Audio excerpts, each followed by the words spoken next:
നമസ്കാരം. Daily news ശുഭദിനത്തിലേക്ക് സ്വാഗതം.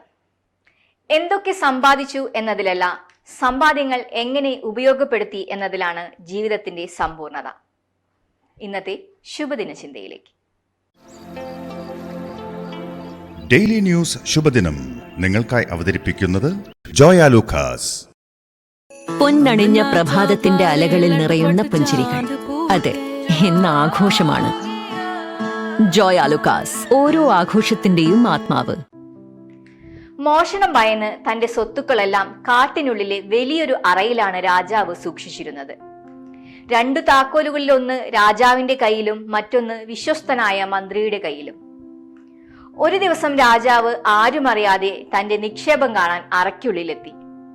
സ്വർണവും നിധികുമ്പാരങ്ങളും കണ്ട് രാജാവിന്റെ കണ്ണ് മഞ്ഞളിച്ചു. അപ്പോഴാണ് അവിചാരിതമായി മന്ത്രി ആ വഴി എത്തിയത്. അറയുടെ വാതിൽ തുറന്നു കിടക്കുന്നത് കണ്ട് മന്ത്രി ഭയപ്പെട്ടു. കഴിഞ്ഞ ദിവസം താൻ അടയ്ക്കാൻ മറന്നതാകുമെന്ന് കരുതി മന്ത്രി അറയുടെ സുരക്ഷാവാതിൽ പൂട്ടി തിരിച്ചുപോയി. രാജാവിനെ പിന്നെ ആരും കണ്ടതേയില്ല. സ്വന്തം നിക്ഷേപങ്ങളുടെ കെണിയിൽ അകപ്പെടുക എന്നതാണ് ഏറ്റവും ദൗർഭാഗ്യകരമായ പരാജയം. എന്തൊക്കെ സമ്പാദിച്ചോ അവയൊന്നും ഉപകരിക്കാതെ പോവുക.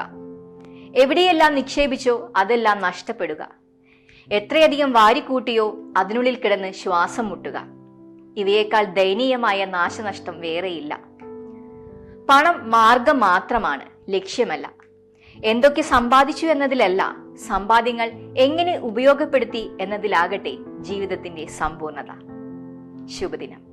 ഡെയിലി ന്യൂസ് ശുഭദിനം നിങ്ങൾക്കായി അവതരിപ്പിക്കുന്നത് ജോയ ലൂക്കാസ്.